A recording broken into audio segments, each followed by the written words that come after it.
Bonjour tout le monde et bienvenue dans cette leçon qui a pour thème « Chasser des démons ». La dernière fois, j'ai posé les fondations, en parlant de comment Jésus chassait les démons, puis les 12 et les 70.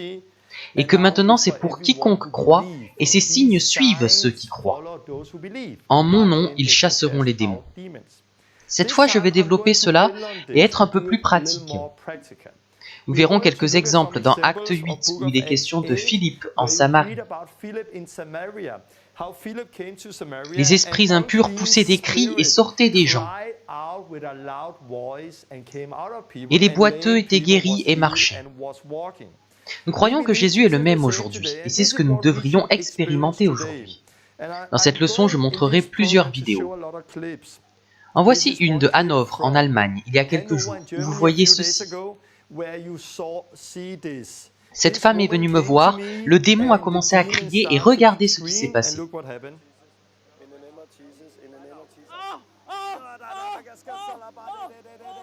Je ne partirai pas. Tais-toi, sors. Tu es trop fort. Tais-toi, sors.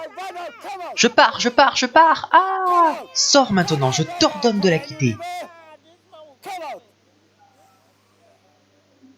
Puis elle a pu marcher sans béquille, elle est arrivée avec, et vous voyez qu'après...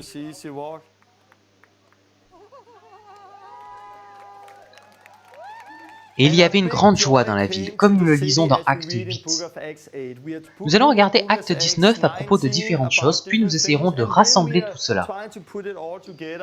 Quand est-ce qu'il est question de chasser un démon, du renouvellement de l'intelligence, et comment tout est question d'amour, car l'amour de Dieu peut vraiment nous affranchir. Je vais expliquer comment Dieu m'a personnellement libéré et prendre d'autres exemples. Et je finirai en priant pour vous qui avez besoin de délivrance, de libération. Donc bienvenue dans cette leçon sur la délivrance, que Dieu vous bénisse.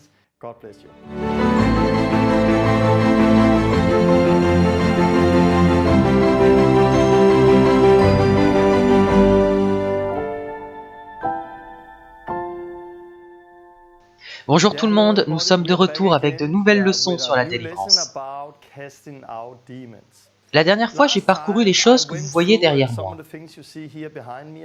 Comment Jésus a chassé les démons, comment il a appelé les 12 à le faire aussi. Comment les 70 l'ont fait, et maintenant c'est pour tous ceux qui croient. Nous avons aussi parlé du fait qu'il y a des gens religieux qui viennent en disant que ce n'est plus pour aujourd'hui et qu'il faut faire attention, etc. Dans cette leçon, je vais être un peu plus pratique. Je vais continuer là où je m'étais arrêté, mais de manière plus pratique, en expliquant comment ça marche. Chasser les démons, le renouvellement de l'intelligence, l'évangile. Donc si vous n'avez pas vu la leçon 21, je vous encourage à commencer par là, car cela vous donnera une meilleure vue d'ensemble de ce dont je vais parler maintenant. Je vais aussi vous montrer des vidéos dans lesquelles nous voyons le démon s'en aller et à quoi ça ressemble. Donc l'idée, c'est que vous fassiez l'expérience de la liberté et que vous puissiez aller chasser les démons, car c'est ce que nous sommes appelés à faire. Donc ça va être intéressant, je suis vraiment impatient. Je vais commencer avec une prière. Dieu, merci pour tout ce que tu fais. Merci Jésus parce que tu nous as donné l'autorité pour aller chasser les démons et guérir les malades. Tu nous appelles à prêcher l'évangile. Je prie que tu viennes et que tu utilises cette leçon pour ouvrir nos yeux et nos oreilles et que tu nous aides à être libres pour vivre dans la puissance, dans la vie que tu as pour nous. Viens avec ton Saint-Esprit et aide-moi à partager ce que tu veux que je partage. Au nom de Jésus, Amen. Ok, chasser les démons. D'abord, j'aimerais partager quelques témoignages, car beaucoup de choses se passent actuellement. À vrai dire, j'ai appris aujourd'hui que j'allais être invité dans la plus grande émission télé au Danemark. Dans quelques jours, lundi soir. Je serai en direct sur la plus grande chaîne danoise à 19h pour parler de la délivrance. Car plus tard, à 20h30 sur TV2, ils diffusent une émission dans laquelle je suis.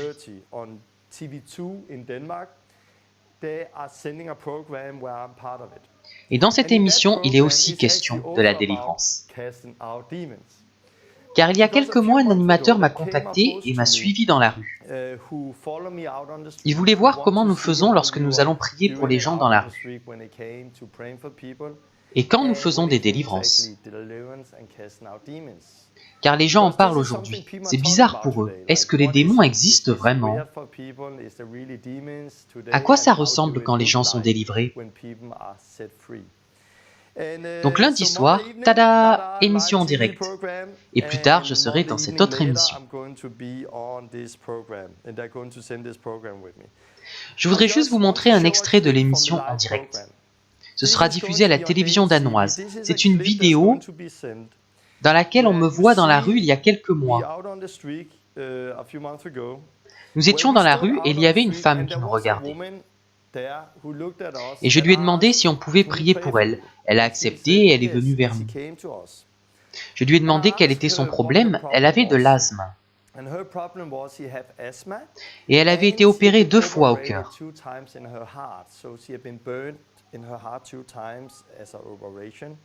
Et j'ai prié pour elle. Et vous allez voir que la plupart du temps, quand je prie pour les gens, je leur prends les mains et leur dis de se détendre. Puis je prie, je les guide dans une prière pour que Dieu vienne et les libère. Parfois, nous voyons une guérison se produire. D'autres fois, nous voyons un démon se manifester et une délivrance se produit. Ici, vous voyez la façon dont elle réagit. Vous voyez qu'elle recule et qu'elle commence à réagir. Donc il est évident qu'il y a quelque chose de démoniaque. Je vais vous le montrer. C'est en danois, mais je vais essayer de traduire.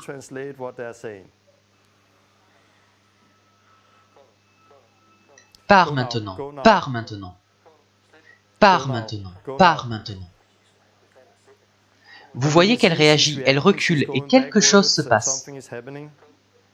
Je ne ferme pas les yeux, je regarde droit dans ses yeux et j'observe ce qui se passe. J'ai senti que quelque chose l'avait quittée, puis j'ai prié pour que le Saint-Esprit vienne sur elle. Tu as senti quelque chose? Oui, j'ai reculé. Qu'est-ce que c'était? Je ne sais pas ce que c'était. Oui, quelque chose en vous a réagi. Il y a aussi de la peur qui vous a quitté. Essayez de respirer de nouveau. Waouh, c'est vraiment différent d'avant. Essayez encore. Vous sentez que c'est parti? Où est-ce que je peux vous trouver dans quelques mois? Il est question de Jésus, pas de moi. C'était donc un extrait de l'émission qui sera diffusée au Danemark. Nous sommes appelés à chasser les démons. Nous ne devrions pas avoir peur de cela. Nous ne devrions pas avoir peur de le faire en public, à la télévision, ou dans la rue. Il y a souvent eu beaucoup de crainte dans l'Église en ce qui concerne le démoniaque. Mais dans la Bible, vous voyez qu'ils ne le cachaient pas. Ils ne disaient pas « Waouh, un démon, il faut faire attention !» Il faut aller dans une pièce fermée, là où personne ne pourra nous voir. Non. Dans la Bible, nous voyons que cela se produisait dehors, en public. Et nous avons l'autorité, non seulement pour guérir les malades, mais aussi pour chasser les démons. Quand j'ai prié pour cette femme, j'ai cru qu'elle avait besoin d'une guérison. Mais dès que j'ai prié, le Saint-Esprit est venu sur elle et le démon a commencé à se manifester. Et elle a été délivrée. Maintenant, beaucoup de gens vont pouvoir voir ça. Et je vais avoir la chance d'être dans une émission en direct pour en dire plus sur ce que Dieu fait. D'abord, nous aurons affaire à beaucoup de religieux et de non-croyants, et à des gens qui ne croient pas en ce que nous faisons. Mais nous rencontrerons aussi beaucoup de gens qui y croient. Au sujet des gens religieux, nous avons vu la dernière fois certaines choses qu'ils disent, pour essayer de créer de la peur en nous quant à la délivrance. L'un des exemples qui a souvent été utilisé pour générer de la peur chez nous, les croyants, et pour dire que c'est dangereux et que nous ne devrions pas chasser les démons, c'est dans Acte 19. Acte 19, 13, où il est question des 7 fils de Séva.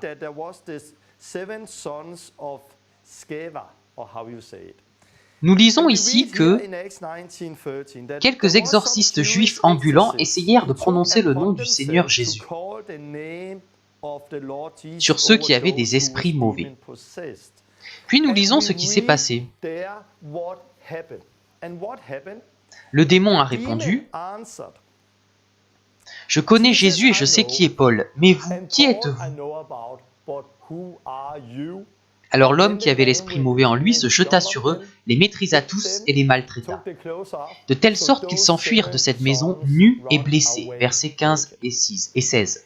Peut-être avez-vous entendu cette histoire à l'église. Je l'ai entendue plusieurs fois et c'était souvent pour dire « Faites attention, faites attention ». Voici des gens qui ont essayé d'utiliser le nom de Jésus, mais ils étaient novices, ils n'avaient pas d'expérience.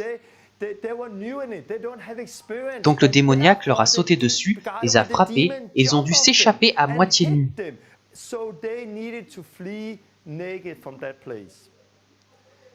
On vous a peut-être déjà donné cet exemple pour vous faire peur au sujet de la délivrance.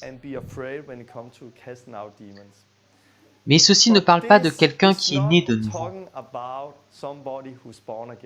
Il n'est pas question de 7 fils de Séva qui ont le Saint-Esprit et qui croient en Jésus. Ça parle de gens qui n'ont pas le Saint-Esprit en eux, qui ne connaissent pas Jésus. Nous en avons la certitude en lisant le texte dans le contexte. Chaque fois que vous lisez un passage, replacez-le dans le contexte. Essayez de lire ce qui est écrit avant et après le texte. Car en lisant ce qui est écrit avant et après ce passage, vous comprenez de quoi il est question.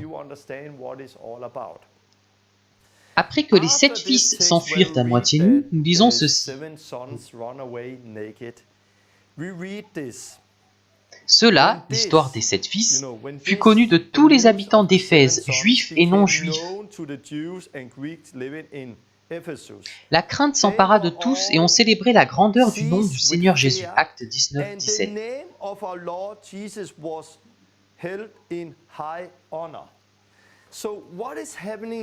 Donc nous avons ici un démoniaque qui a sauté sur 7 personnes qui ont essayé de chasser le démon. Et celles-ci sont reparties à moitié nues. Ce qui s'est passé ensuite, c'est qu'une grande crainte s'empara des gens. Et ils louèrent Jésus, ils louèrent Dieu. Cela n'a aucun sens. Pourquoi est-ce qu'ils auraient loué Dieu? Pourquoi est-ce qu'ils auraient glorifié le nom de Jésus et loué Jésus alors que le démon venait de sauter sur ces gens et de déchirer leurs vêtements, de sorte qu'ils ont dû s'enfuir? Si aujourd'hui un chrétien né de nouveau essayait de chasser un démon et que le démon leur sautait dessus en les frappant, si les gens dans l'église entendaient cela, ils ne diraient pas « Oh, merci Jésus, tu es tellement formidable, ton nom est élevé, magnifique !» Non. Pourquoi ont-ils loué Dieu? Parce que ils savaient que ces gens n'étaient pas des croyants, ils n'étaient pas nés de nouveau. Et ils louaient Dieu à cause de ce qui s'est passé avant cela.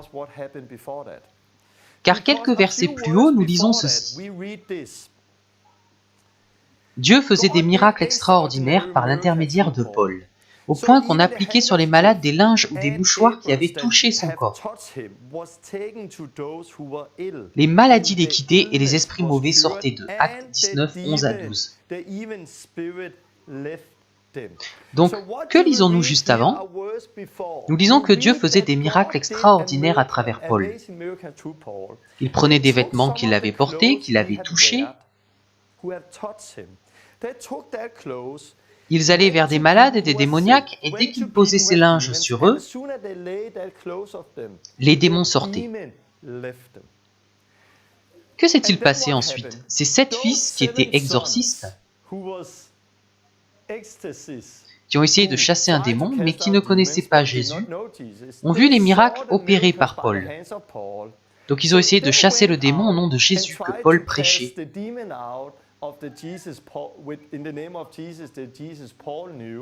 Et le démon leur a sauté dessus.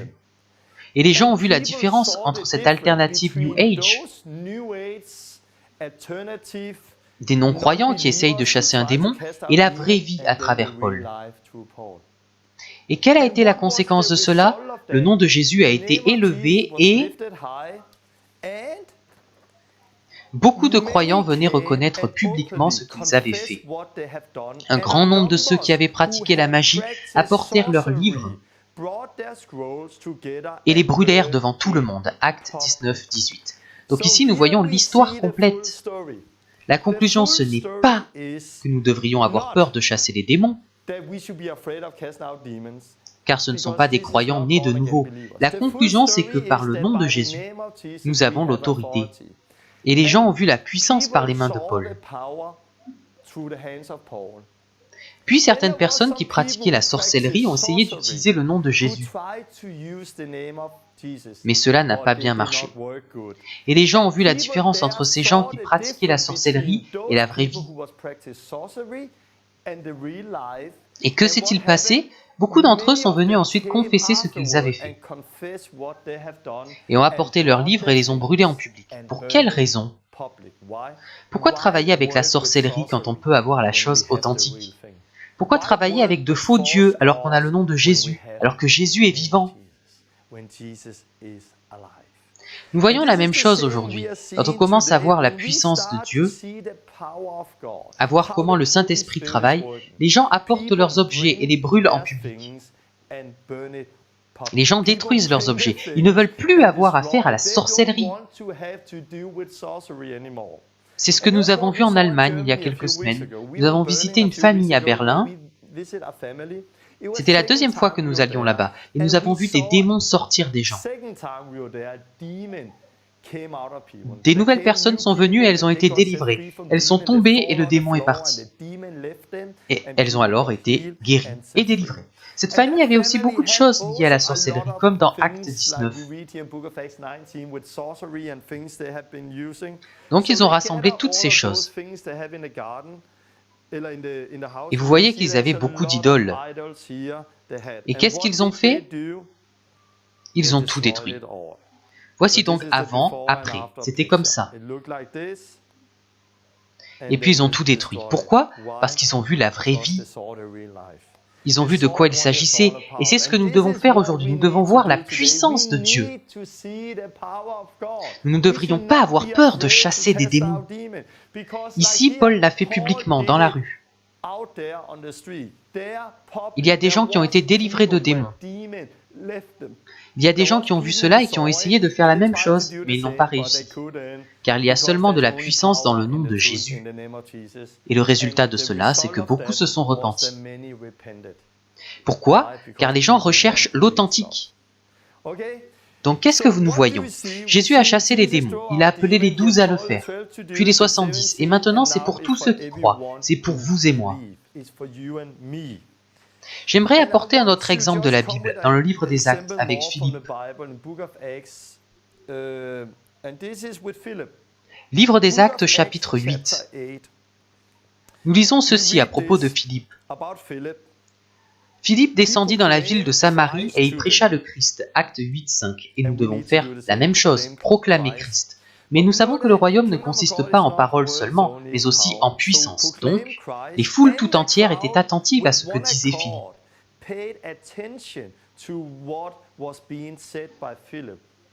Pourquoi? Car elles apprirent et virent les signes miraculeux qu'il accomplissait. Acte 8, 6.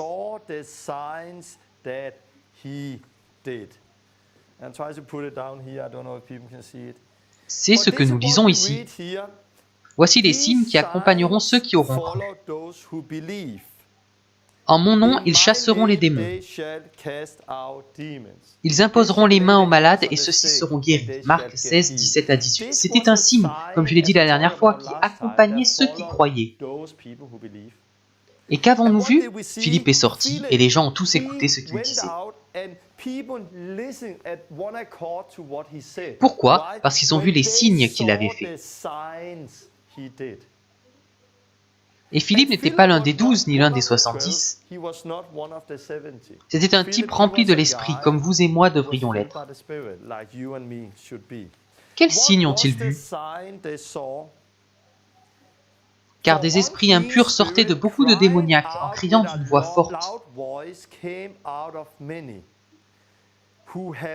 Et beaucoup de paralytiques et de boiteux furent guéris.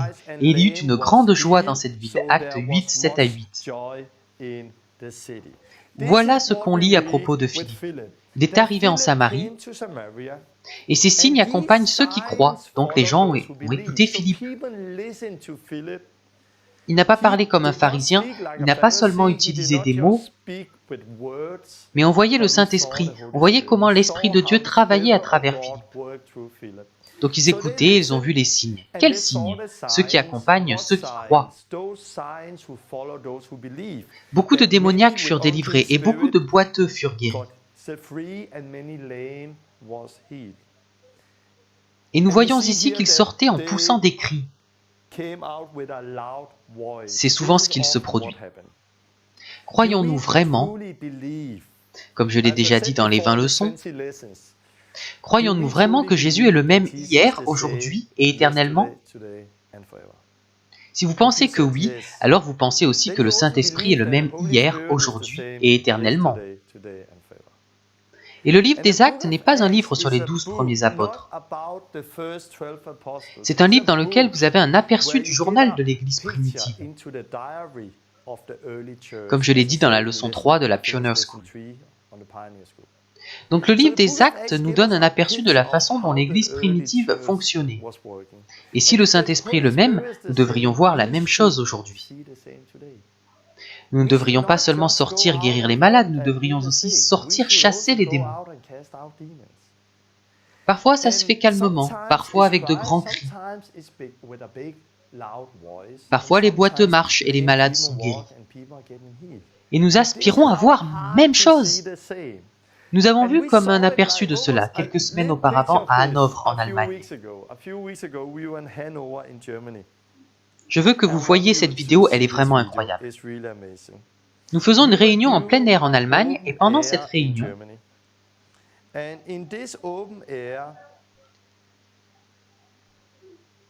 une femme est venue me voir. Il y avait 700 personnes à cette réunion. Une femme est venue et avant même que je prie pour elle, elle s'est mise à manifester. Ce n'est pas évident sur la vidéo, mais elle est venue avec une canne. Elle marchait avec une béquille. Elle avait des problèmes pour marcher. Donc elle est arrivée en boitant avec la béquille. Et à ce moment-là, c'était presque comme avec Philippe. Le démon est sorti en poussant des grands cris et la boiteuse a pu marcher. Donc c'était à Hanovre et ça ne dure que 30 secondes. Essayez d'écouter ce que le démon disait. Je ne veux pas partir, etc. Vous êtes prêts? Au nom de Jésus. Je ne partirai pas. Tais-toi. Tu es trop fort. Tais-toi, sors. Je pars, je pars, je pars. Ah. Sors maintenant. Je t'ordonne de la quitter.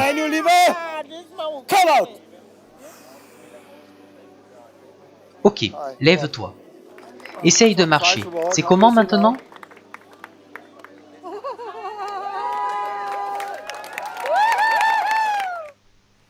Alléluia. Ici, vous avez une illustration d'Acte 8. Comme Philippe en Samarie, nous étions à Hanovre, à l'extérieur, en public. Une femme est venue avec une canne, car elle avait un problème pour marcher. Mais que s'est-il passé? Le démon s'est mis à crier et a commencé à se manifester. Et par le nom de Jésus, par l'autorité, ce démon est sorti. Pendant cet enseignement, je ne souhaite pas trop entrer dans les détails. Les gens me demandent parfois d'où viennent les démons, je dois savoir à quoi ils ressemblent, etc. Pour être honnête, je me fiche de savoir à quoi ils ressemblent. Je pense qu'il y a une raison pour laquelle nous ne les voyons pas. Peut-être que nous serions effrayés. Je sais seulement une chose, Jésus m'a commandé de chasser les démons. Et j'aime Jésus, je veux lui obéir, et nous avons besoin d'autorité. Parfois, plus on en sait, plus il est difficile de croire. Par exemple, quand vous priez pour quelqu'un qui a un bras cassé, si vous commencez à imaginer « Maintenant, ces os se rassemblent pendant que je prie », est-ce que ça se passe comme ça? Plus vous essayez d'imaginer avec votre tête, plus il sera difficile d'y croire. Mais si vous l'acceptez simplement, c'est la vérité, je ne veux pas tout comprendre, je ne veux pas savoir exactement à quoi ça ressemble, j'aime Jésus et je le fais tout simplement. Alors vous verrez une percée. Nous chassons des démons toutes les semaines et parfois c'est de plus en plus fort. Nous avons vu des délivrances incroyables. Et je reviens toujours à la simplicité. Dans Matthieu 17, vous lisez qu'un homme avait un fils qui avait un démon. Et ils ont amené cet enfant aux disciples, et les disciples n'ont pas réussi à chasser le démon. Quand Jésus est arrivé, il a réprimandé les disciples pour leur manque de foi et a délivré cet enfant. Puis il leur dit que cette sorte ne sort que par la prière et par le jeûne. Il n'est pas question d'une sorte de démon particulier, non, il est question de l'incrédulité, de cet esprit d'incrédulité qui était dans les disciples. Car il n'est pas nécessaire de passer par la prière et le jeûne pour chasser des démons spéciaux. Les démons sont tous les mêmes. Nous avons toute autorité dans le ciel et sur la terre pour chasser les démons. Notre problème, c'est notre manque de foi, notre incrédulité. Et parfois, nous devons prier et jeûner pour être délivrés de cette incrédulité, de ce manque de foi. Et quand cela disparaît de notre vie, alors nous avons l'autorité. Donc plus je vois les fruits de la Pioneer School,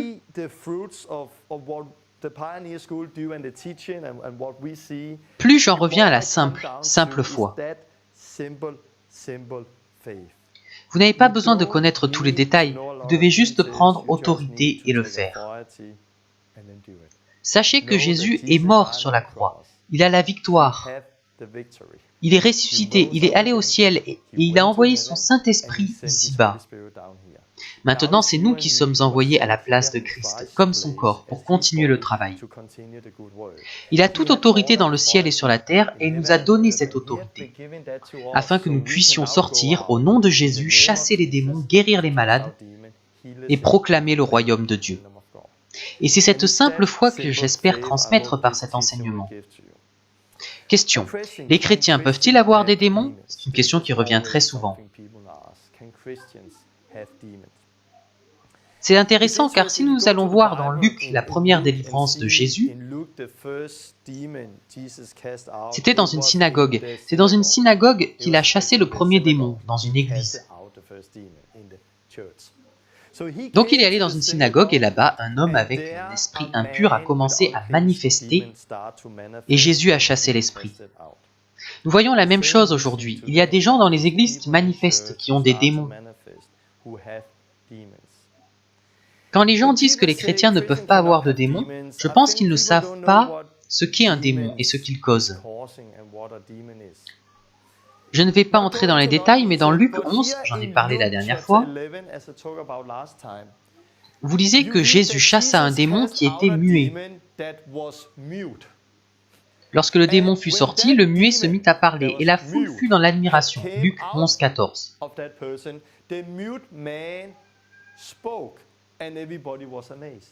Donc ici est venu à Jésus quelqu'un qui ne pouvait pas parler. Il avait une maladie, il était muet. Sa maladie était causée par un démon muet. Donc quand Jésus a chassé ce démon muet, cet homme qui était muet a pu parler.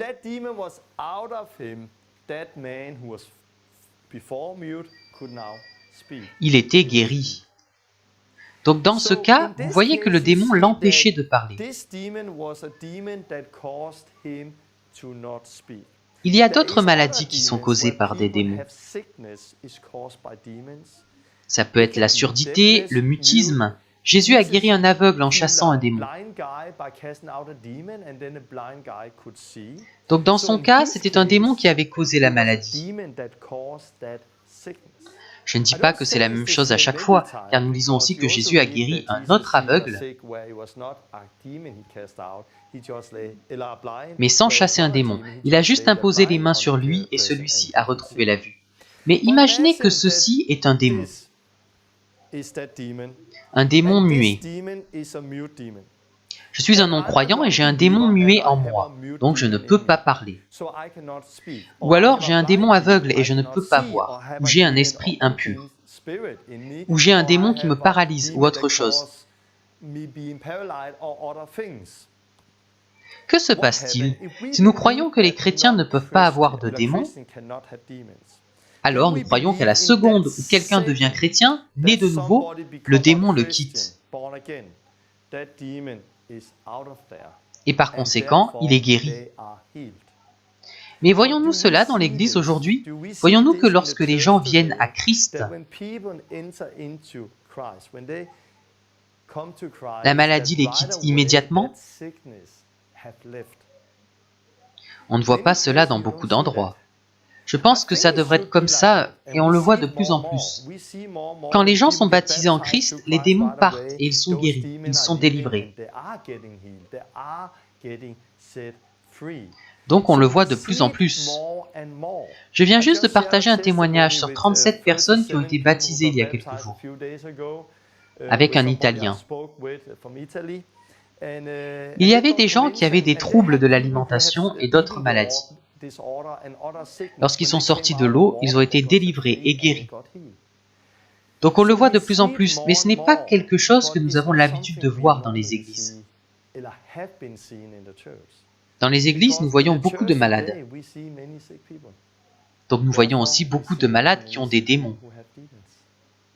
Nous voyons beaucoup de croyants qui ont des démons. Donc si vous me demandez, un chrétien peut-il avoir des démons? Oui. Devrait-il en être ainsi? Non, non. Je crois que dans l'Église primitive, ils prêchaient un autre évangile que celui que nous prêchons actuellement. Un évangile radical sur la repentance, le déni de soi et le fait de se détourner de ses péchés. Puis quand ils étaient baptisés en Jésus-Christ, ce n'était pas juste un symbole, c'était radical. Je meurs avec Christ et je ressuscite avec Christ. Et là-dedans, une délivrance se produisait. Puis ils recevaient le Saint-Esprit et commençaient une nouvelle vie. Je crois que c'est ce qu'ils voyaient. Ou comme dans Acte 8, quand Philippe est venu en Samarie, les démons étaient déjà partis et les gens étaient déjà guéris. Donc quand ils ont été baptisés plus tard, ces démons étaient déjà partis et les malades étaient déjà guéris. Par conséquent, effectivement, ils ne voyaient pas beaucoup de chrétiens avec des démons. Mais aujourd'hui, nous avons des églises dans lesquelles beaucoup de gens ne sont pas nés de nouveau.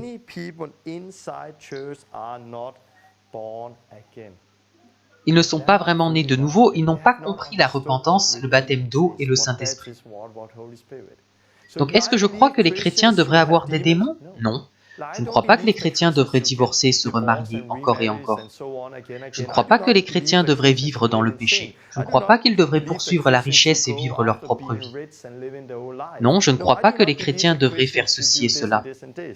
Mais nous vivons un temps où nous voyons beaucoup de gens qui se disent chrétiens dans les églises, et certains d'entre eux ont besoin de délivrance. Mais alors que fait-on quand il y a un démon? Comment le chassons-nous?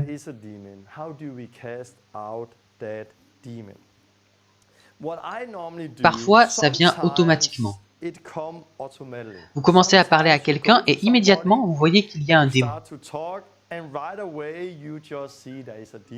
Ou alors, vous commencez à prier et il se manifeste et vous voyez qu'il y a un démon.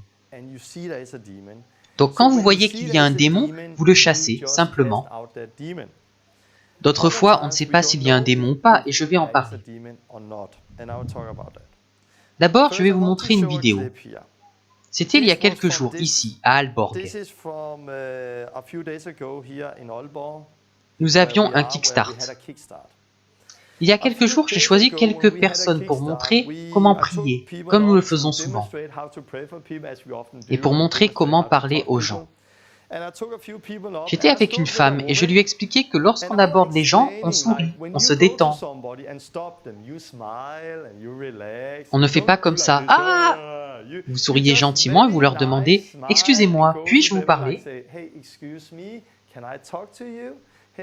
J'ai une question. Êtes-vous malade? Pouvons-nous prier pour vous? Donc c'est ce que je voulais montrer. Mais que s'est-il passé? Nous le voyons de plus en plus. Quand j'ai été vers la femme, « Excusez-moi », je n'ai pas eu le temps d'en dire plus, car dès que je me suis approché, tout le monde a vu qu'il y avait un démon, car elle s'est mise à crier. Elle est tombée, le démon s'est manifesté. Et devant tout le monde, cette femme a été délivrée d'un démon. Voici la vidéo. Vous êtes prêts? Elle n'est pas de bonne qualité, mais je suis là. Et vous voyez ici la femme vers qui je vais, pour montrer comment aborder les gens. Voici ce qui s'est passé. Excusez-moi, bonjour? Ok, ça ne se passe pas toujours comme ça.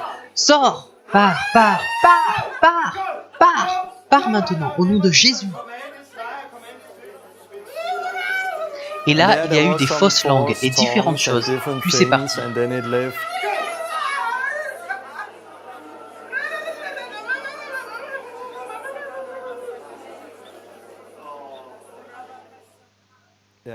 Donc c'était court, mais que s'est-il passé ici? Nous allons vers quelqu'un et dès que nous lui parlons, quelque chose réagit.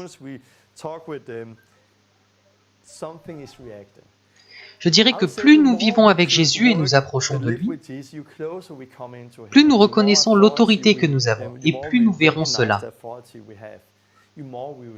Plus nous verrons que les démons se manifestent dès que nous parlons à la personne. Nous avons plein d'histoires de gens qui viennent ici et ne se sentent pas bien. Des choses réagissent tout de suite. Donc, c'est ce qui se produit parfois. Ce qui se produit souvent, c'est que nous ne sommes pas sûrs que la personne ait un démon. Dans ce cas, nous commençons à parler avec la personne. Je veux vous montrer une vidéo, c'était en Nouvelle-Zélande. Un type est venu, et quand je lui ai parlé, il m'a dit qu'il avait un problème avec le Saint-Esprit. Il avait beaucoup de peur. Et il n'était pas facile pour lui de prier en langue. Il avait vraiment peur, car il avait un arrière-plan très, très religieux. Et il sentait qu'il y avait quelque chose en lui qui réagissait contre cette liberté et contre le Saint-Esprit. Donc en parlant avec lui et en l'écoutant, j'ai pu ensuite dire « Ok, je ne pense pas qu'il s'agisse seulement d'un renouvellement de l'intelligence. Je pense qu'il n'est pas simplement question de l'évangile, je pense que c'est d'ordre démoniaque. » Donc j'ai pris ses mains et j'ai prié avec lui. Puis je l'ai guidé dans une prière par laquelle il s'est repenti de ses fautes et de l'esprit religieux. Et quand nous faisons cela, nous commandons simplement à l'esprit de partir. Souvent, nous voyons même une manifestation avant. Je vous encourage à essayer ça.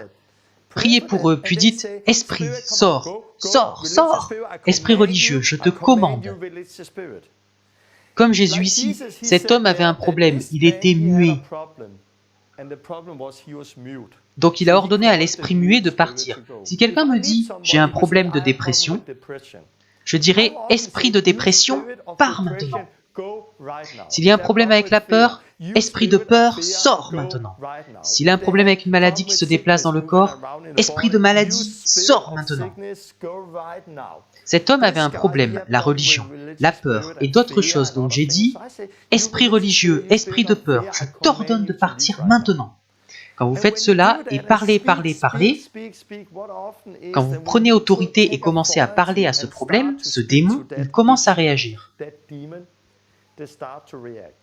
Et comme je l'ai dit la dernière fois, parfois la réaction c'est juste une expiration et le démon sort. D'autres fois, c'est plutôt comme dans cette vidéo.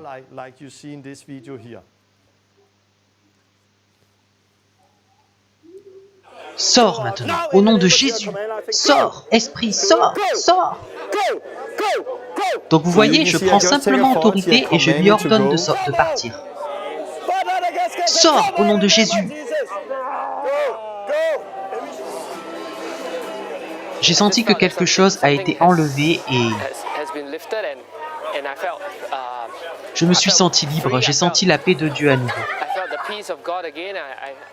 Seigneur, je te remercie de m'avoir libéré. Donc c'était un exemple. Il y a beaucoup de vidéos comme celle-ci dans notre film et sur YouTube. Je vous encourage à en regarder. Donc que faisons-nous? Parfois, les démons se manifestent spontanément et quand vous voyez le démon, vous le chassez au nom de Jésus. Vous n'avez pas besoin de savoir pourquoi le démon est là ou combien il y en a. Ne compliquez pas les choses. Il y a plein de vidéos sur YouTube dans lesquelles on voit des choses bizarres, honnêtement. Les gens parlent avec le démon, interviewent le démon. Je ne vois pas cela dans la Bible et je n'aime pas ça. Quand un démon parlait, Jésus lui répondait, mais souvent pour lui dire « tais-toi ». Il disait « silence, sors maintenant ». Il n'entrait pas dans un dialogue pour demander « Démon, pourquoi es-tu là? As-tu le droit d'être là? Qu'est-ce que cette personne a fait ?» Il ne passait pas par 4 chemins, il disait simplement « Silence, sors maintenant !» Une fois, il a demandé combien ils étaient, et puis il les a tous chassés en même temps.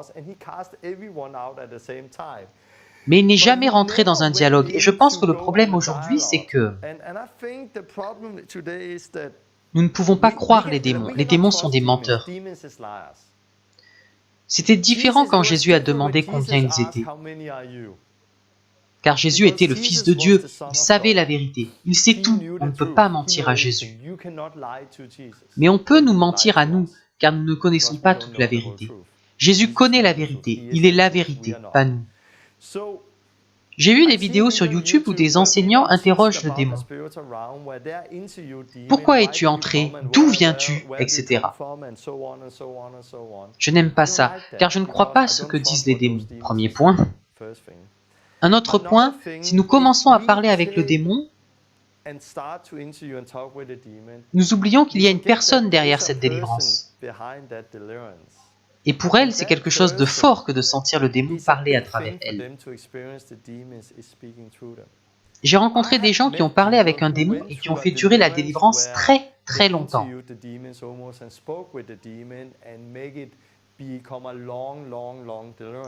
Et oui, la personne a peut-être été délivrée à la fin, mais ensuite elle a des problèmes avec la peur. Car le fait qu'un démon prenne le contrôle et parle à travers notre corps n'est pas une bonne expérience. Donc je pense qu'il faut le faire rapidement et ne pas faire un tas de choses. Prenez simplement autorité, etc. Les gens me demandent parfois pourquoi je crie. Parfois je crie car je ne veux pas que les gens entendent le démon. Il crie donc je crie plus fort. Parfois je crie parce que honnêtement, parfois je ne veux pas écouter ma peur. J'ai un peu peur parfois. Et je ne veux pas écouter la peur, alors je crie, je prends autorité. Je sais que je ne suis pas entendu parce que je parle fort, mais si un chien très sale rentrait dans la maison,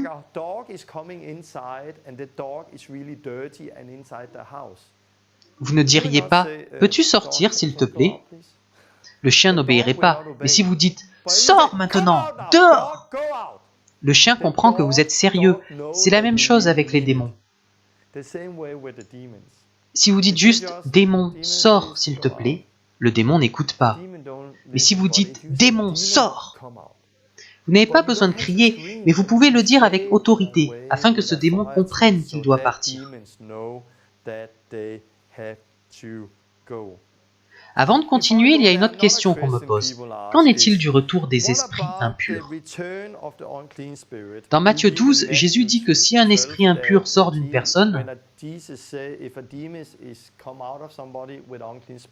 il va errer, et si la maison est vide, il reviendra avec 7 autres démons. Et les gens utilisent parfois cet exemple pour dire qu'on ne doit pas chasser les démons des non-croyants, ou qu'ils doivent avoir le Saint-Esprit, sans quoi les démons reviendront. Première chose, quand Jésus dit cela dans Matthieu 12, il ne le dit pas comme un enseignement sur la délivrance. Il ne le dit pas à quelqu'un qui vient d'être délivré. Il le dit comme une vérité. Voilà ce qui arrive parfois. Nous lisons encore et encore qu'ils ont délivré beaucoup de gens. Et ils ne leur ont jamais cité ce verset. Nous ne voyons pas cela. Autre chose, si Jésus voulait dire que lorsqu'un démon part, Si les gens ne sont pas remplis du Saint-Esprit, le démon reviendra. Souvenez-vous qu'aucune des personnes desquelles Jésus avait chassé un démon ne pouvait recevoir le Saint-Esprit.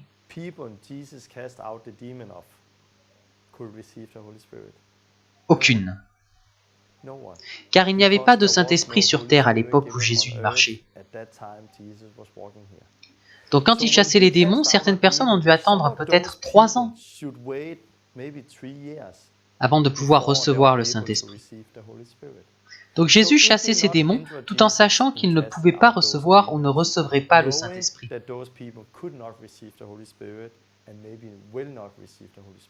De la même façon, ce verset ne devrait pas nous empêcher d'aller simplement chasser les démons. Mais oui, nous croyons que si vous êtes délivrés et que vous y retournez, ça peut être pire. Mais il n'est pas juste question des démons, il parle du péché, de la maladie, il parle de tout. Car dans Jean 5,14, nous lisons que Jésus a guéri un homme paralytique depuis 38 ans.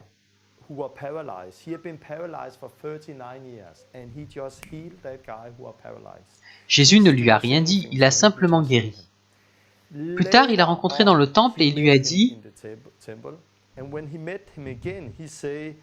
Voici, tu as retrouvé la santé, ne pêche plus. » De peur qu'il ne t'arrive quelque chose de pire. Jean 5,14. Donc ici, Jésus dit à un paralytique qui a été guéri « Ne pêche plus, de peur qu'il ne t'arrive quelque chose de pire. »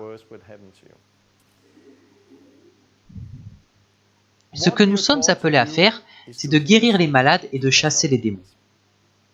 Parfois, vous sentez qu'après leur délivrance, vous devez leur dire « Tu dois arrêter de pécher maintenant. Tu dois te détourner de ton mode de vie, car sinon ça va être pire. » Parfois, vous sentez que vous devez le dire, parfois non, comme nous le lisons dans la Bible.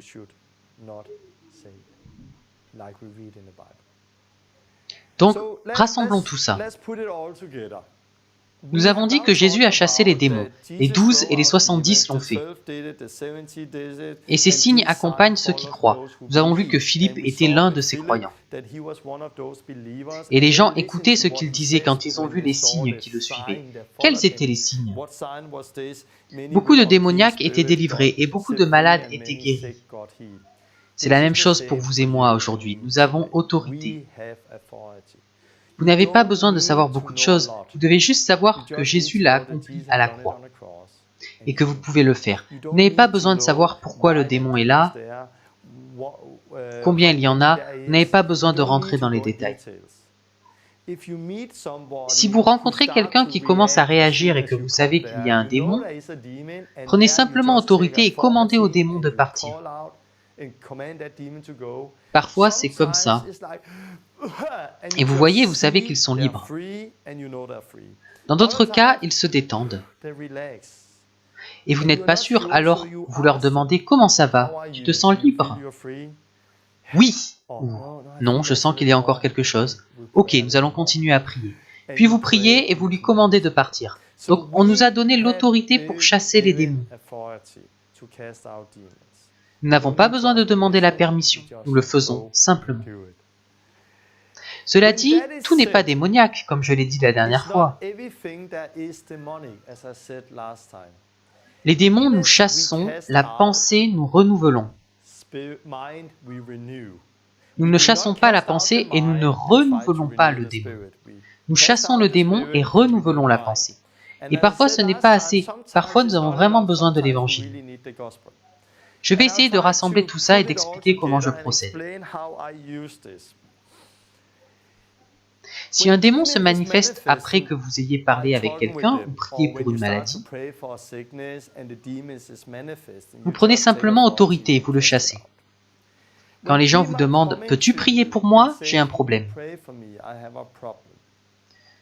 Vous pouvez dire « Ok, quel est ton problème ?» Vous pouvez ensuite vous faire une image pour savoir de quoi ils ont besoin d'être délivrés.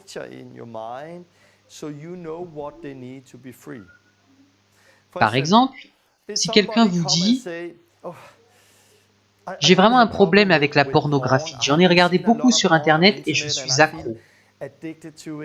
Et c'est très difficile. » Dans certains cas, ça peut être tout ça. Un renouvellement de la pensée pourrait être nécessaire, de même qu'une délivrance.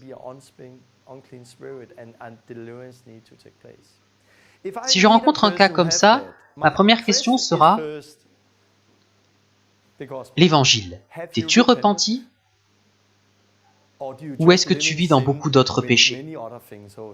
Ou est-ce que c'est juste ça qui est difficile à lâcher? T'es-tu repenti? As-tu un nouveau cœur? Autre question, as-tu été baptisé dans l'eau après ta repentance? Et as-tu reçu le Saint-Esprit? Car la Bible dit que celui qui pêche devient esclave du péché.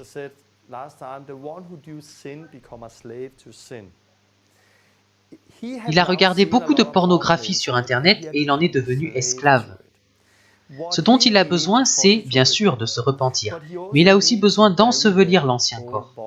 Il a besoin de se débarrasser de ce vieux corps lié au péché. J'ai vu beaucoup de gens venir en étant liés au péché, et après avoir été baptisés, ils étaient libres, ou ça les quittait immédiatement.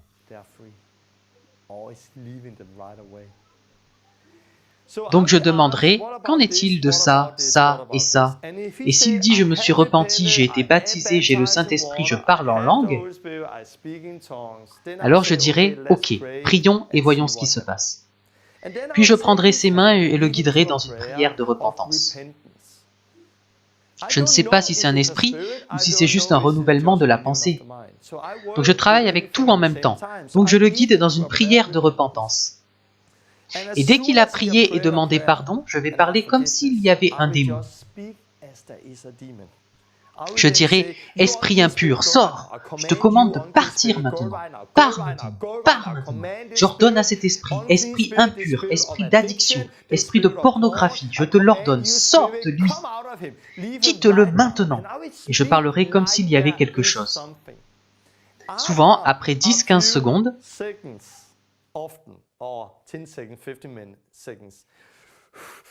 il commence à respirer plus fort et à manifester, et vous voyez donc qu'il y a un esprit.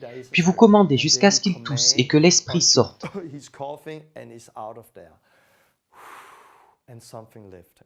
Puis je dis, c'est parti, mais maintenant tu dois renouveler ta pensée. Lis Romains 6 encore et encore, et dis, je suis libre du péché, le péché n'a plus de pouvoir sur moi, etc.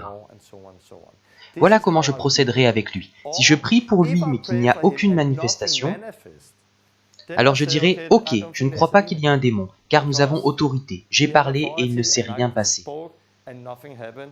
Je pense donc que tu dois simplement renouveler ta pensée. Tu dois comprendre que tu es libre.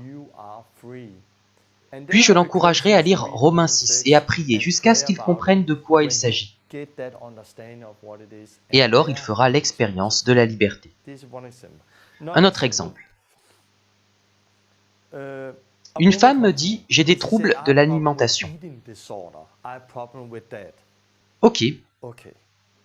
Comment ça a commencé? Je pose souvent cette question. Vous découvrez alors que le trouble alimentaire n'est pas le problème principal. Ce n'est qu'un fruit du problème principal. Le problème central était peut-être un problème avec ses parents. Elle n'arrivait pas à leur pardonner parce qu'elle avait été blessée. Ou alors elle a vécu quelque chose à l'école, ou bien quelqu'un l'a harcelée. Donc j'ai un problème, mais je veux aller à la racine du problème. Dans ce cas, je sais que ça peut être démoniaque. Ça a peut-être commencé comme une blessure, de l'amertume et du non-pardon. Mais cela pour ouvrir la porte à quelque chose de démoniaque. Donc je lui demanderai, et l'Évangile, t'es-tu repenti? Es-tu baptisé d'eau et du Saint-Esprit? Si ce n'est pas le cas, je m'essayerai et partagerai l'Évangile avec elle. Si c'est ok à ce niveau-là, je lui demanderai, es-tu prête à pardonner ceux qui t'ont blessé? Es-tu prête à lâcher prise? Pourquoi? Car je ne sais pas si c'est un démon ou un renouvellement de la pensée. Et peu importe, je veux travailler avec la pleine liberté, avec tout en même temps. Si c'est juste un démon, ils n'ont pas besoin de pardonner. Vous pouvez juste chasser ce démon. Mais, si elle a des problèmes avec le pardon, Alors, pour être vraiment libre, elle a besoin de pardonner. J'espère que vous comprenez cela. Donc, que ferai-je avec elle? Je la guiderai dans une prière. Es-tu prête à pardonner ces gens qui t'ont harcelé à l'école? Es-tu prête à pardonner tes parents et à lâcher prise? Et si c'est le cas, je prendrai ses mains et je la guiderai dans une prière de confession. Je pardonne ces gens, je pardonne mes parents. Puis, dès que j'ai fini, je dis « Lâche prise, liberté, liberté, liberté !» Je parle à ce démon, je commande à cet esprit de la quitter maintenant. J'ordonne à cet esprit de partir au nom de Jésus. Et je prends autorité sur cet esprit de trouble alimentaire. Je dis simplement « trouble alimentaire ». Comme Jésus, il y avait un muet, il a dit « Esprit muet, sors !» Ici, c'est un trouble alimentaire, donc je dis « Trouble alimentaire, sors !» Si son problème est la dépression, dépression, sors. Si c'est la peur, peur, sors. Donc chaque fois que je rencontre quelqu'un qui a besoin d'une guérison ou d'une délivrance, je lui demanderai quel est son problème. Il dira que c'est ça, ça et ça. Ainsi, je me fais une image. Ça peut être le renouvellement de la pensée, ça peut être un démon, et il y a de la puissance dans l'évangile. Donc je parlerai avec elle, la guiderai dans une prière, repentance, pardon, lui partagerai l'évangile, et puis je prendrai autorité. Et dans beaucoup de cas, dès que vous prenez autorité et commandez au démon de partir, que se passe-t-il? Il commence à manifester et le démon s'en va. Parfois vous commandez au démon et rien ne se passe. Vous dites alors, je ne vois pas de démon. Continuons avec le renouvellement de la pensée. Continuons à comprendre qui tu es en Christ, car il ne semble pas y avoir de démon. Voici donc comment je procède souvent. Un autre exemple. Quelqu'un est dépendant à la cigarette. J'ai rencontré beaucoup de gens qui ont été libérés par le renouvellement de leur pensée et en arrivant à la compréhension que c'est un péché et qu'ils doivent lâcher prise. Mais j'ai aussi rencontré des personnes pour lesquelles il fallait prier et commander à l'esprit d'addiction de partir. Et après avoir toussé ou craché quelque chose, elles étaient libres. Donc c'est comme Jésus avec les aveugles. Parfois il a juste guéri, parfois il a chassé un démon. Donc pour chaque maladie et addiction, ça peut être un renouvellement de la pensée. Et ça peut être un démon. Et dans bien des cas, l'évangile fait tout le travail. Car dans l'évangile, il y a le renouvellement et la repentance. Il y a l'ensevelissement de l'ancienne vie dans l'eau et il y a le Saint-Esprit, la puissance pour vivre la nouvelle vie. Autre chose, avant de parler de ma propre vie et de donner quelques exemples, au sujet de la délivrance, je crois qu'il est important pour les gens de comprendre ce qu'est la vie normale. Car je rencontre des gens qui pensent avoir beaucoup de problèmes avec les démons, mais ce n'est pas le cas. Ils sont simplement humains, simplement normaux. Par exemple, j'utilise souvent cet exemple dans mes réunions. Parfois, quand je conduis, j'ai une pensée. Que se passerait-il si je roulais en sens inverse et rentrais dans un camion? Il m'arrive d'avoir cette pensée, mais si dans une réunion je demande combien ont parfois cette pensée, il y a probablement 30 ou 40% des gens qui lèveront la main.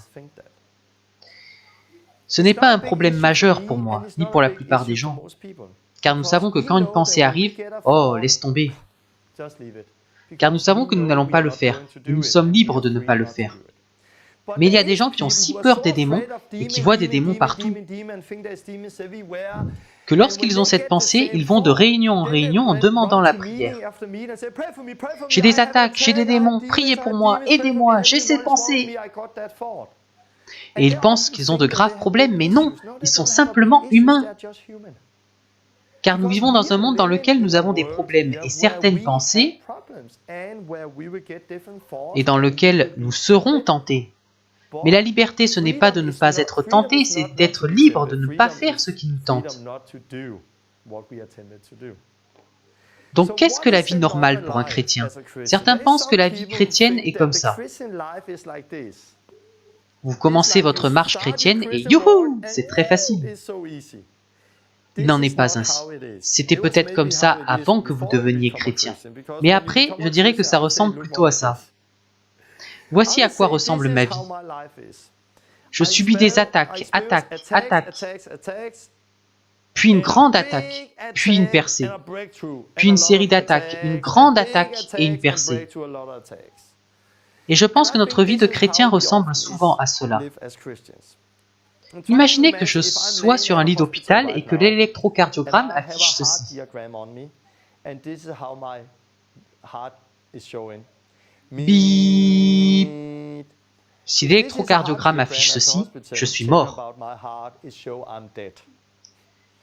Il devrait plutôt ressembler à ça. Bip, bip, bip, bip. Je dirais que c'est la même chose pour les gens. Si votre vie est comme ça, vous êtes mort. Vous devez revenir à la vie avec Jésus. Vous devez vivre pour lui. Car dès que vous devenez vivant pour Jésus, je parlerai des attaques dans d'autres vidéos, vous expérimenterez des attaques délirantes. Une histoire. Certains d'entre vous ont entendu comment j'ai rencontré ma femme. Après être devenu chrétien, j'ai été à un concert et là j'ai entendu Dieu me parler. Torben. Oui, celle qui se tient derrière toi sera ta femme un jour.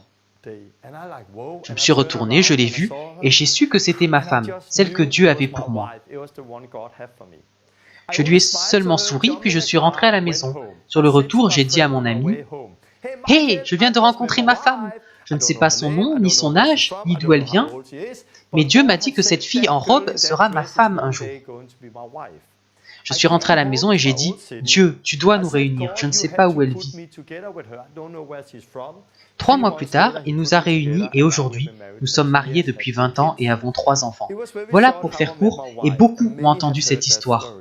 Mais beaucoup n'ont pas entendu notre histoire. Après quelques années de mariage, j'ai expérimenté certaines de ces attaques. Et un jour, il m'est venu à l'esprit, avec presque la même voix qu'avant, « Quitte ta femme, quitte tes enfants et va dans le monde. » Quoi? Quitte ta femme, quitte tes enfants et va dans le monde. Et ça venait dans ma tête. Quitte ta femme, quitte tes enfants. Non, j'aime Lynn, j'aime mes enfants. Je t'aime, Jésus. Je ne vais pas vivre dans le péché, je ne vais pas te quitter. Quitte ta femme, quitte tes enfants et va dans le monde. C'était comme si quelqu'un dans ma tête me parlait et me disait que je devais quitter ma femme, mes enfants et aller dans le monde. Mais je connaissais la parole de Dieu, donc je disais, non, ce que tu as uni, personne ne peut le séparer. Va-t'en, Satan, au nom de Jésus. Et j'ai prié et prié contre ça, mais rien ne se passait. Ça restait dans ma tête. Que faire? J'ai prié, j'ai dit à ma femme, prie pour moi, je sens que je dois vous quitter. Et je ne veux pas, j'aime Dieu, prie pour moi, je me sens attaqué. Après 3 jours, c'est parti, et j'étais de nouveau au clair dans ma tête. Et je ne comprenais pas pourquoi je vivais quelque chose comme ça. Quelques jours plus tard, dans une réunion, j'ai reçu une prophétie disant que beaucoup en étaient arrivés au point où j'en étais, mais avaient chuté, et que je devais faire ceci et cela. Quand j'ai reçu la prophétie, j'ai soudain compris quelque chose. Avant cela, je n'avais jamais compris comment les gens pouvaient expérimenter Jésus puis chuter. Mais alors j'ai compris, nous sommes en guerre. Nous sommes dans une guerre spirituelle, donc les gens chutent. Éphésiens 6 parle de revêtir l'armure de Dieu. Le casque du salut pour nous protéger de ses attaques, le bouclier de la foi, etc. Donc j'ai subi des attaques, mais cela ne signifie pas que j'avais un démon. Cela signifie simplement que je suis vivant pour Dieu.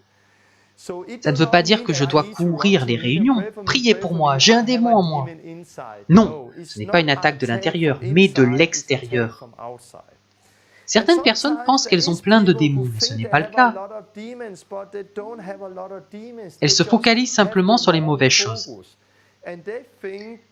Elles prennent les petites attaques et en font quelque chose d'énorme. C'est pourquoi j'utilise parfois cet exemple avec les gens. Je leur dis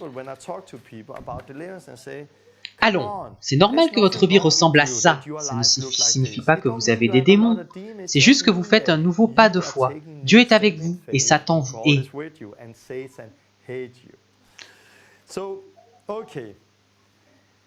Au sujet de la liberté, ma vie. Je vais prendre le cas d'une personne. Je vais parler de ma vie et de comment j'ai expérimenté la liberté. Puis je prierai pour vous. Ma vie était bonne jusqu'au jour où je suis né. Alors les problèmes ont commencé. Car quand je suis né, il y a 40 ans, j'avais de nombreux problèmes. Notamment un problème d'élocution. Je ne pouvais pas prononcer mon propre nom. Mon nom est Torben Sondergaard. Mais je disais Gorben Gunnergaard. Seuls mes frères me comprenaient quand j'étais petit. Donc à l'école, quand mes camarades étaient en classe, j'étais très souvent dans une autre pièce avec quelqu'un qui m'aidait à prononcer les mots et à parler. Et j'essayais de prononcer les mots. Ce n'était pas facile pour moi. En même temps, je ne savais pas lire ni écrire. J'étais aussi dans une autre pièce avec quelqu'un pour m'aider à lire et écrire. J'ai été ausculté, ils ont essayé de voir si tout allait bien, mais je n'étais simplement pas bon pour ça. En même temps, j'étais le gros de la classe. Après l'école, j'achetais des chips et un coca. Et je regardais la télé toute l'après-midi et toute la soirée. Même chose le lendemain et le surlendemain. Donc quand vous ne savez pas lire ni écrire, que vous êtes obèse, que vous avez des problèmes d'élocution et que vous n'êtes pas avec vos camarades, vous êtes beaucoup taquiné. Donc on se moquait de moi et j'étais l'un de ceux qui rentraient de l'école en pleurant et qui rêvaient d'autre chose. Quand j'ai quitté l'école, je n'avais aucune confiance en moi, zéro, et beaucoup de blessures à l'intérieur, à cause de ce que j'avais vécu. Puis j'ai passé 1 an dans une autre école, et je me disais que je pouvais peut-être me changer là-bas, car je haïssais qui j'étais. Mais je me suis rendu compte que je ne pouvais pas me changer. J'étais qui j'étais.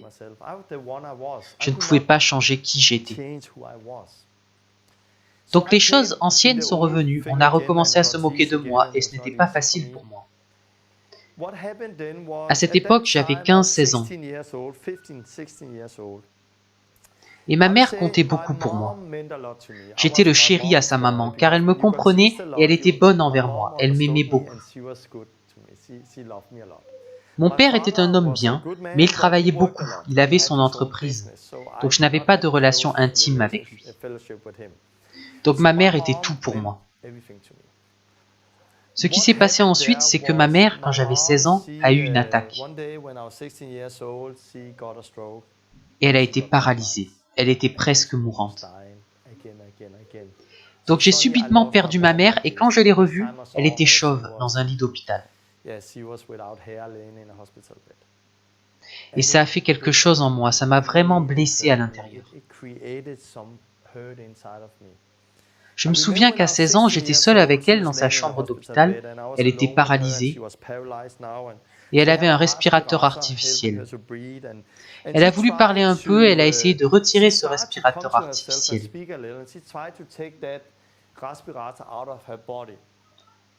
J'étais à côté, je disais « Non maman, ne fais pas ça ». Elle réessayait, je disais « Non maman, ne fais pas ça ». Puis elle m'a dit avec une grosse voix « Laisse-moi faire ou je te tue ». Et je m'en souviens encore, comme si c'était hier.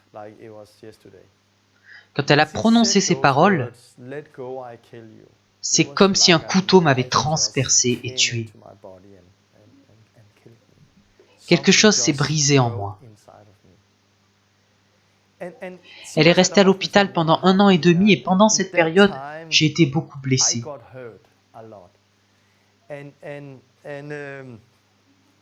Quelques années plus tard, j'ai eu une petite amie et elle m'a trompé, puis je l'ai trompée.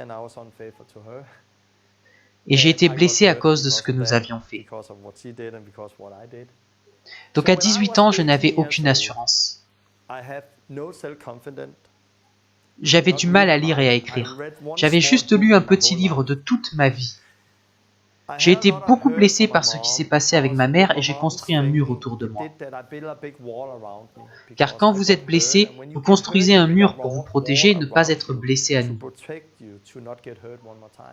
Donc personne ne pouvait m'approcher. Personne ne pouvait me parler d'émotions et de sentiments. J'avais vraiment un problème avec ça. Je me moquais des autres ou je les repoussais quand ils s'approchaient. Et je ne croyais pas en l'amour non plus, car j'avais été blessé par ma copine. Donc c'était ma vie à 18 ans. Beaucoup de problèmes, aucune assurance, blessé dans la relation avec les parents. Et je ne croyais pas en l'amour. Mais alors Dieu est arrivé. Tada! Le Saint-Esprit est entré.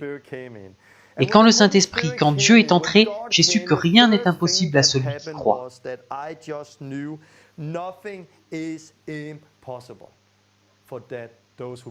Rien n'est impossible. Quelque chose a grandi en moi et j'ai su que désormais tout était possible.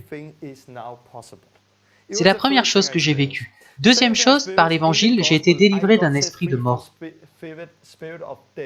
J'avais très peur de la mort, mais quand l'Évangile est entré, cette peur est simplement partie et quelque chose s'est produit en moi. Puis Dieu a commencé à me guérir, à me libérer. Ma vie n'était pas une série de délivrances. Je passais du temps avec Dieu et j'étais guéri comme ça. Une fois, le Saint-Esprit est venu et j'ai commencé à pleurer. Je pleurais, pleurais. À chaque fois que j'allais à une réunion, je pleurais, pleurais. Les gens me demandaient « Tout va bien, Torben ?» Oui, bien sûr. « Pourquoi pleures-tu » Je ne sais pas. Mais je pleurais parce que des blessures liées à ma mère et à mon père sortaient. Et là, je crois que je suis passé par une guérison ou une délivrance sans que personne ne prie pour moi. Juste en passant du temps avec Dieu et en renouvelant mon intelligence, la guérison a commencé. Et Dieu a commencé à me libérer.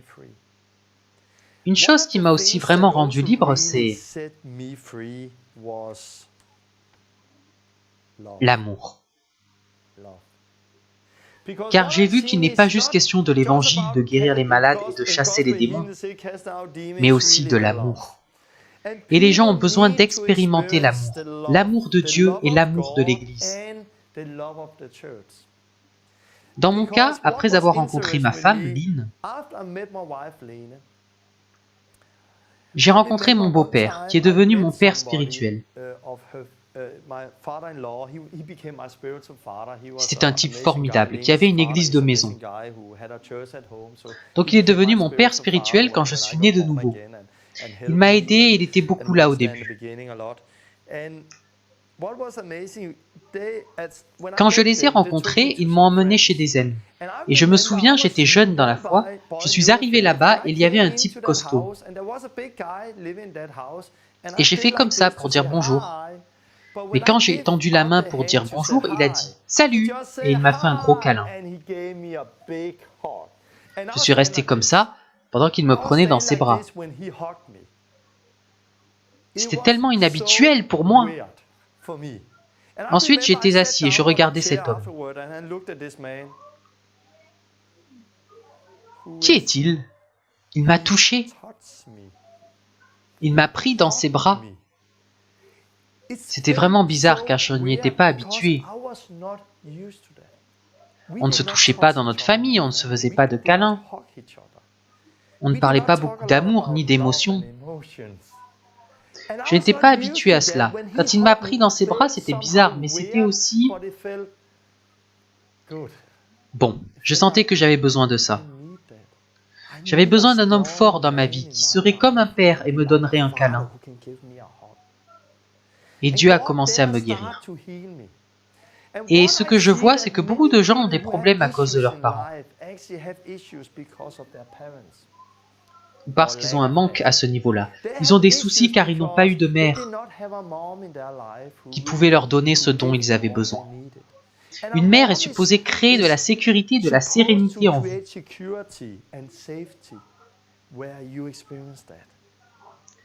Un père est supposé créer de la foi en vous. Tu peux le faire. Allez, monte plus haut, plus vite, tu peux le faire. Allez, tu es cool, tu peux le faire, tu es incroyable. Un père est supposé générer cette assurance, disant « tu peux le faire ». Notre problème aujourd'hui, quand nous conseillons et parlons avec les gens, c'est qu'ils n'ont pas ces parents dans leur vie, comme moi, qui pouvaient créer cette fondation. Et beaucoup de gens ont des problèmes qui remontent à cela. Donc quand je conseille les gens, je demande souvent « Comment était la relation avec ton père et ta mère ?» Beaucoup d'entre nous ont besoin de leur pardonner. Parfois, nous devons chasser les démons. Parfois, nous devons juste donner de l'amour aux gens et leur faire un gros câlin. Ce qui s'est passé pour moi, c'est que j'ai eu ce câlin. Et ensuite, j'ai apporté ça dans ma famille. Donc, nous avons commencé à nous faire des câlins dans ma famille. J'avais en quelque sorte introduit cela. Mais certaines choses étaient difficiles pour moi. Je me souviens, il y a quelques années en Moldavie, nous étions passés par l'Allemagne, la Pologne, la Roumanie, puis la Moldavie. C'était un long voyage. Nous étions loin et avions fait toute cette route avec ma famille. Et nous allions rentrer à la maison en passant par l'Ukraine, etc. Donc j'ai écrit à mes parents. J'ai écrit « Salut papa et maman, tout va bien, etc. » Et à la fin, j'ai écrit « Je vous aime ». D'habitude, je n'écrivais pas cela, mais je me sentais loin et je ne savais pas si j'allais survivre. Donc je voulais juste qu'ils le sachent, puis ils m'ont répondu « Salut Torben, merci, merci pour ta lettre, et particulièrement pour les 3 derniers mots. Nous les avons lus encore et encore. Cela signifiait beaucoup pour mes parents que je leur dise que je les aime. Mais quand je suis rentré, je n'ai pas pu le redire. C'était si dur. Et je demandais, qu'est-ce qui ne va pas? J'aime mes parents, pourquoi je ne peux pas leur dire? Peut-être parce que je n'ai aucun souvenir de mon père disant qu'il m'aime. Et Dieu a commencé à travailler en moi, particulièrement les dernières années. Quand nous avons eu le Jésus Hôtel et que nous avons commencé à enseigner, quand vous voyagez, vous rencontrez beaucoup de cultures. Notre première fois en Hollande, nous disions « bonjour » et les gens nous embrassaient. Ils embrassent 3 fois et nous n'étions pas habitués à cela. Donc la première fois, on se disait « bah, ils embrassent ». Puis nous avons été en Afrique du Sud et à certains endroits, les gens s'embrassent sur la bouche. Donc chaque fois que nous rencontrions quelqu'un, « bonjour ». Puis une Italienne est venue et j'ai dit « bonjour ». Elle était prête à m'embrasser. Et je me disais « oh non, en Italie c'est 2 ou 3 ?» Donc je réfléchissais « Italie, 2 ou 3 ?» Et « oh, c'était seulement 2 ». Une fois, au Jésus Hôtel, nous étions avec des jeunes et je leur ai demandé « dites-vous à vos parents que vous les aimez ?» « ah non, non, non. Faites-vous des câlins aux gens dans votre maison ?» Et peu de gens sont habitués à cela. Peu de gens ont l'habitude de parler des émotions. Donc, qu'ai-je fait? Je me suis assis et j'ai écrit une lettre à mon père. J'ai dit « Papa, il est très difficile pour moi de te dire que je t'aime et je ne veux pas qu'il en soit ainsi. Je veux juste te faire savoir que je ne me souviens pas de l'avoir entendu dire. Je ne dis pas ça pour critiquer, mais nous n'avons pas l'habitude de faire ça, et je veux juste te dire que je t'aime. » D'habitude, il répondait, mais là, non. Donc j'ai dû l'appeler après quelques jours. « As-tu reçu la lettre ?»« Oui, merci, mais je ne sais pas quoi répondre. »« Oh, pas de problème. » Je suis allé les voir, et moi et mon père, il a 78 ans, pour la première fois, nous avons été nous promener entre père et fils. Et nous en avons parlé. Il a dit « Torben, au sujet de ta lettre, effectivement, nous n'avons pas l'habitude de nous toucher et de nous faire des câlins. Et je ne t'ai pas dit que je t'aime, parce que mon père ne m'a jamais dit qu'il m'aimait. Je n'ai pas l'habitude de cela. » Et le fait d'entendre ces mots a provoqué quelque chose en moi. Ce n'est pas que mes parents ne m'aimaient pas, mais ils ne savaient simplement pas comment le dire, car ils étaient eux-mêmes influencés. Et il y a vraiment une liberté là-dedans. Et beaucoup d'entre vous ont le même problème. Certains d'entre vous ont déjà été touchés quand j'en ai parlé. Et vous vous dites, c'est moi. Mon père n'était pas là, ma mère n'était pas là. Ce qu'on fait souvent avec Dieu, c'est que Dieu est notre Père. Mais nous faisons descendre Dieu à un niveau humain. Donc si nous avions un Père qui n'était pas présent, qui nous blessait, qui nous frappait, ou qui n'avait pas de temps pour nous, on se dit que Dieu est comme ça, il n'a pas de temps pour nous, il nous frappe, il ne nous aime pas. Mais Jésus a dit, si donc, vous qui êtes mauvais, vous avez donné de bonnes choses à vos enfants, à combien plus forte raison le Père Céleste donnera-t-il l'Esprit Saint à ceux qui le lui demandent? Donc Jésus dit que nous, ici, qui sommes mauvais, pouvons faire de bonnes choses. Mais Dieu qui est là-haut est tellement plus fort, plus bon, plus pur et plus aimant que n'importe quel Père sur la terre. Nous ne devrions jamais rabaisser Dieu à un niveau humain et l'imaginer comme notre Père terrestre. Et je crois qu'il y a beaucoup de gens qui ont besoin de pardonner leurs parents.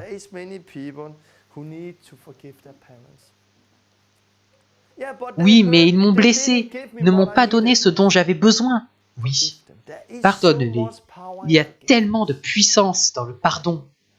Jésus sur la croix a dit, « Père, pardonne-leur, car ils ne savent pas ce qu'ils font. » On se dit, bien sûr qu'ils savaient ce qu'ils faisaient, ils l'ont cloué sur la croix. Non, ils ne savaient pas.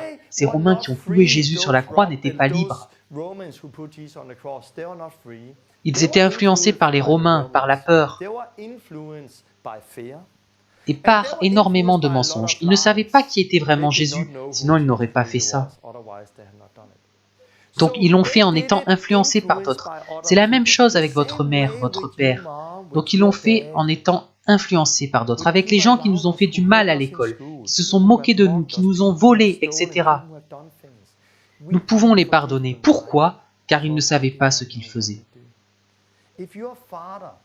Si votre père, votre mère était libre et n'était pas influencé par Satan et par ce monde, et par une enfance pendant laquelle ils n'ont pas non plus expérimenté l'amour, les câlins, le pardon, s'ils avaient été complètement libres, ils vous auraient donné autre chose. Mais vous ne pouvez pas donner quelque chose que vous n'avez pas. Et je dirais que c'est une part importante de la guérison, de la liberté. Et le corps du Christ, l'Église, devrait être une famille dans laquelle on entre, en faisant un gros câlin. Et où l'on sent que nous sommes une famille.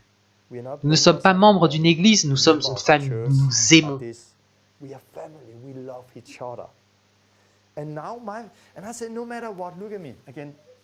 Je ne savais pas lire ni écrire et j'avais beaucoup de soucis. Mais Dieu m'a libéré. Mon père ne m'a jamais dit qu'il m'aimait, j'ai été blessé. Ma mère était malade, j'ai été blessé. Mais Dieu m'a rendu libre et maintenant je suis un père pour beaucoup de gens. Il y a des gens, des jeunes, parfois vous n'avez pas besoin de beaucoup parler, vous devez juste les prendre dans vos bras. Vas-y, je crois en toi, je crois en toi. Donc je vais terminer. Nous avons l'autorité pour chasser les démons.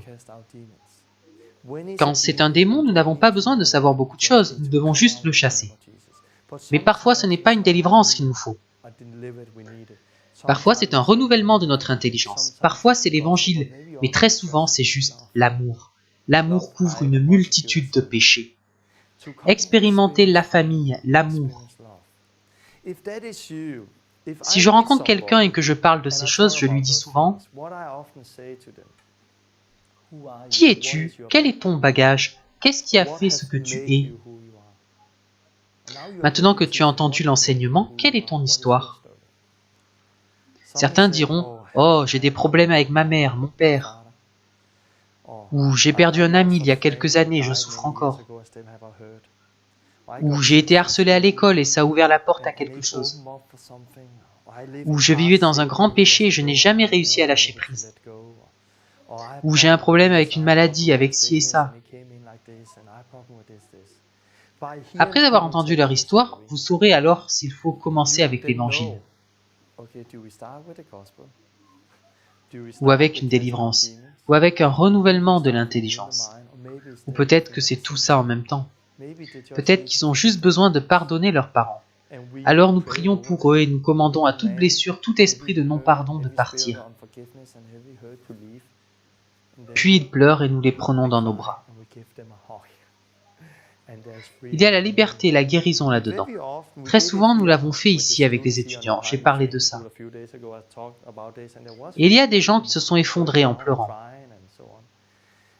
Et très souvent, quelque chose commence ici.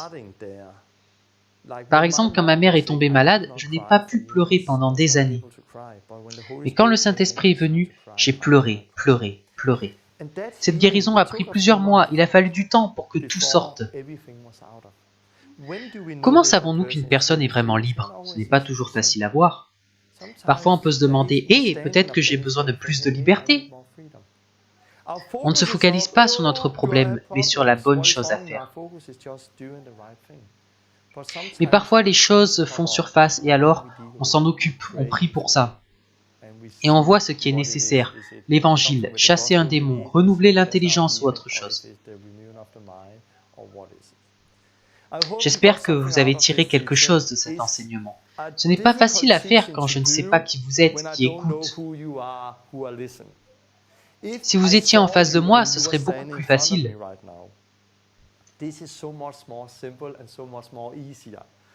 Car alors je vous demanderai, qui es-tu? Quel est ton problème? Tac, tac, tac, ok. Puis d'après ce que vous direz, je verrai s'il y a quelqu'un que vous avez besoin de pardonner.